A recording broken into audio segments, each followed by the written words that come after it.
పొదలకూరులోని RTC బస్టాండ్లో అన్ని రకాల సౌకర్యాలను కల్పించి అభివృద్ధి చేయనున్నట్లు RTC Nellore region chairman Sannapareddy Suresh Reddy వెల్లడించారు. ఆర్టీసీ బస్టాండ్ ప్రాంగణంలో జరుగుతున్న అభివృద్ధి పనులను మంగళవారం ఆయన రాపూర్ డిపో మేనేజర్ అనిల్ కుమార్ తో కలిసి పరిశీలించారు. ఈ సందర్భంగా సురేష్ రెడ్డి మీడియాతో మాట్లాడుతూ ఆర్టీసీ వ్యవస్థను గత ప్రభుత్వం నిర్వీర్యం చేసిందని ఆరోపించారు. ఆర్టీసీ ఆస్తులను మార్టిగేజ్ తనఖా పెట్టి తెచ్చిన డబ్బులను పక్కదారి పట్టించారని ఆరోపించారు. ప్రస్తుతం కూటమి ప్రభుత్వం చంద్రబాబు నాయుడు ఆధ్వర్యంలో ఆర్టీసీ వ్యవస్థను బలోపేతం చేస్తున్నట్లు వివరించారు. ఇందులో భాగంగా నెల్లూరు రీజియన్ కు త్వరలో 300 ఎలక్ట్రికల్ బస్సులు రానున్నట్లు చెప్పారు.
పొదలకూరు ప్రజలకు ముందుగా నమస్కారం.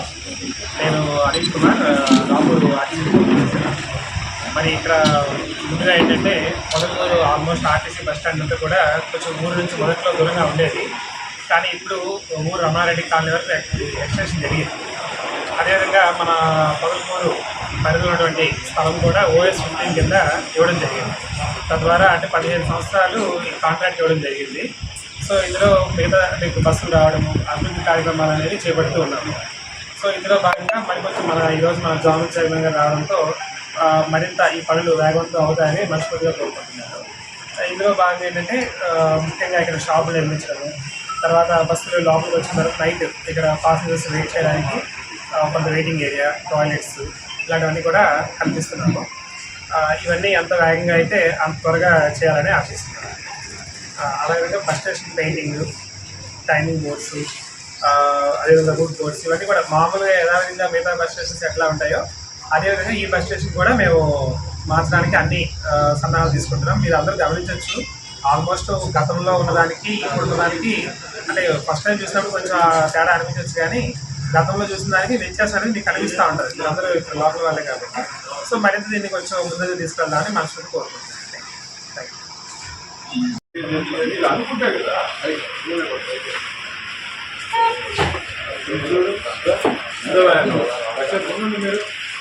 చూడండి, మీరు చూడగా రావాలంటే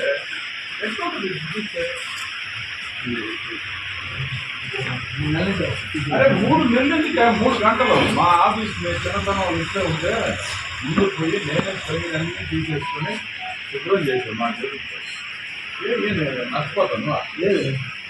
చూడు ఉంటావు కదా ఇక్కడ శుభ్రడానికి పోతాను చూసారా. మరి ఇంకేమి ఇద్దరు ఉన్నారు, పెట్టుకో సార్ నాకు ఇది ఇస్తాడు కదా.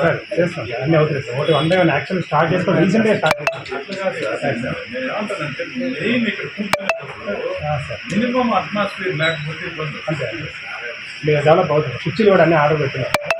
అవసరం సార్ ఈసీ నేను మళ్ళా కూడా చూస్తాను సార్. నీట్గా ఉండాలి.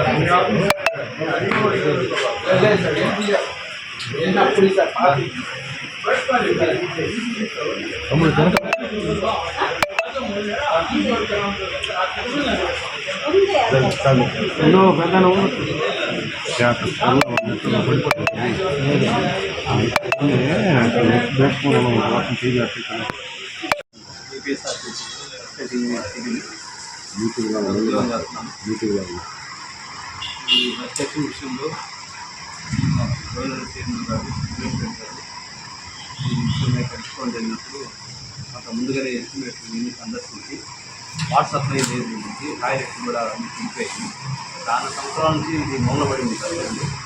సారు ఎప్పుడైతే మీటింగ్ చేశాడో ఆయన చాలా స్పీడ్గా అన్ని బస్ స్టేషన్లు ఇలా కూడా బుచ్చిరెడ్డిపాలెం నుంచి మాకు ఇన్స్ట్రక్షన్స్ ఇచ్చారు. ఈరోజు కూడా వస్తున్నారని మేము ఇంట్లో నుంచి మరి ఉన్నాము. వాళ్ళకి ఆదేశాల మేరకు సీసీ రోడ్డు కూడా ఎస్టిమేట్ ప్రతిపాదన పంపిస్తాం. తర్వాత ఈ బస్ స్టేషన్ పూర్వవైపు ఫస్ట్లో ఎప్పుడో తెలుగుదేశం ఉన్నప్పుడు బాగా కట్టించి డెవలప్ చేశారు. ఆ తర్వాత చాలా సంవత్సరాలు వినియోగం అయిపోయింది. ఇప్పుడు అసంఘ కార్యక్రమాలు మేము కూడా అందరూ చేశాం.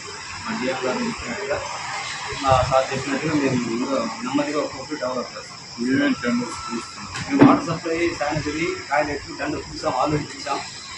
అది టెండర్ వేసుకోండి ఈరోజు చేస్తాం. అది సీసీ రోడ్డు కూడా బాగుంటుంది. టీచింగ్ కూడా టీటీలు కూడా టిఫిన్ టీటీలు కూడా అన్నీ మాకు.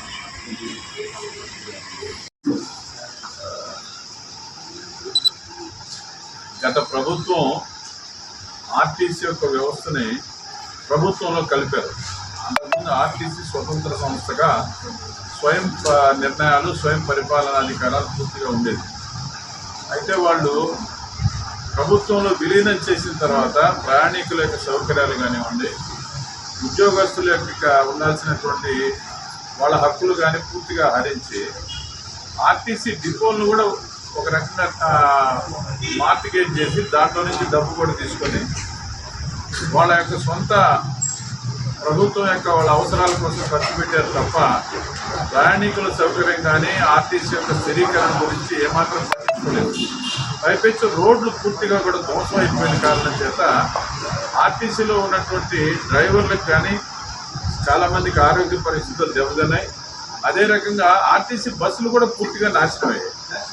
ఈ పరిస్థితుల్లో నుంచి ఇప్పుడు మళ్ళా కూటమి ప్రభుత్వంలో ముఖ్యమంత్రి చంద్రబాబు నాయుడు గారు, మన ఉప ముఖ్యమంత్రి పవన్ కళ్యాణ్ గారి యొక్క ఆదేశాలతో మళ్ళా ఎక్కడెక్కడ డిపోల్లో కనీస సౌకర్యాలు మెరుగుపరచాలా, పాత బస్సుల స్థానంలో కొత్త బస్సులు కొనుగోలు చేయాలా, రీప్లేస్మెంట్ కానీ ఇవన్నీ వరుసగా వస్తూ ఉన్నాయి.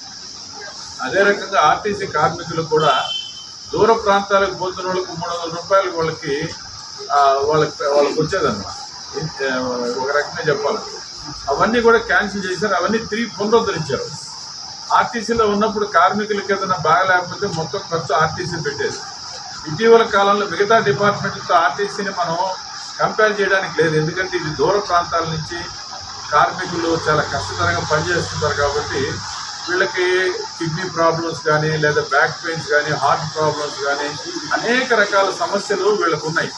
అందువల్ల వీళ్ళని ప్రత్యేకంగా చూడాల్సిన అవసరం ఉందని ఇప్పుడు బోర్డులో చెప్పిన మీదట ప్రభుత్వం కూడా సానుకూలంగా స్పందిస్తుంది.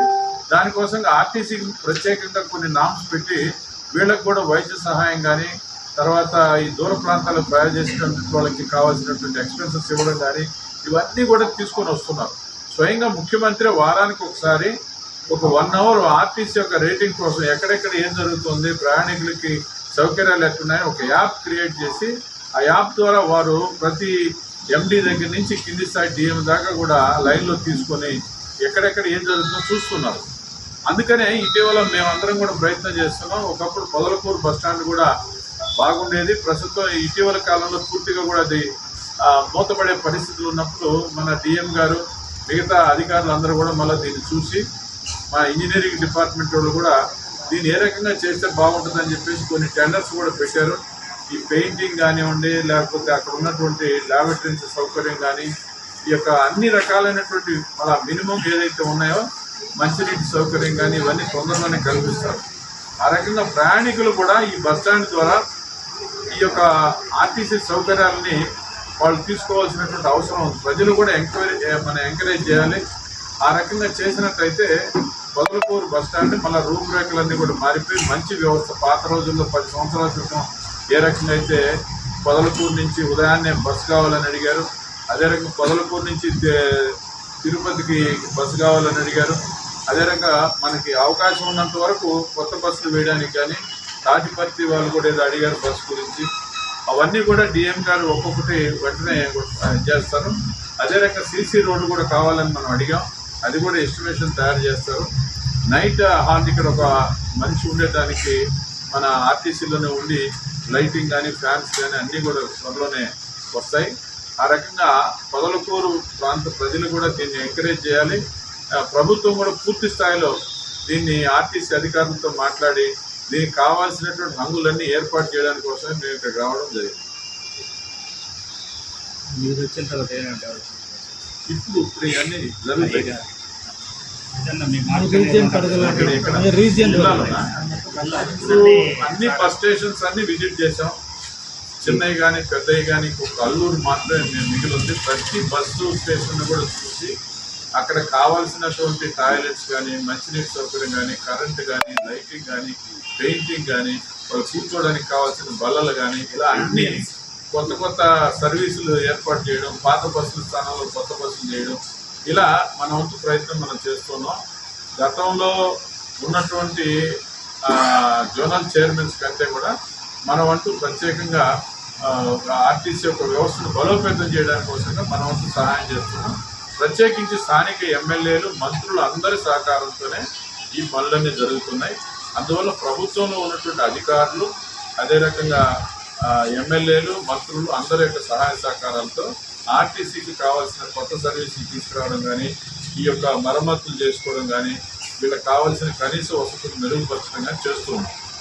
నెక్స్ట్ ఇంకొక నెల చిల్లర రోజుల్లోనే ఎలక్ట్రికల్ బస్సులు ముందు ఒక 700 బస్సులు వస్తాయి. మా రీజన్లో కూడా 300 బస్సులు కూడా వస్తాయి. దానికి నారాయణ గారు, మేము అందరం కలిసి కృషి చేసాం. మంత్రి నారాయణ గారు కూడా ఈ మధ్యకాలంలో మేము ముఖ్యమంత్రి గారిని కలిసినప్పుడు కూడా వాటికి కావాల్సినటువంటిది ఏంటంటే మినిమం ఇన్ఫ్రాస్ట్రక్చర్ మళ్ళీ కావాలి ఎలక్ట్రికల్ బస్సుల కోసం. అంటే దాన్ని మళ్ళీ రీఛార్జ్ చేయడానికి దాని టెండర్స్ కూడా పెట్టారు.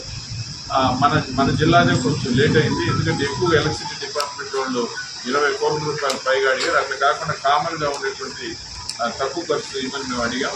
ఆ రకంగా ఎలక్ట్రికల్ బస్సులు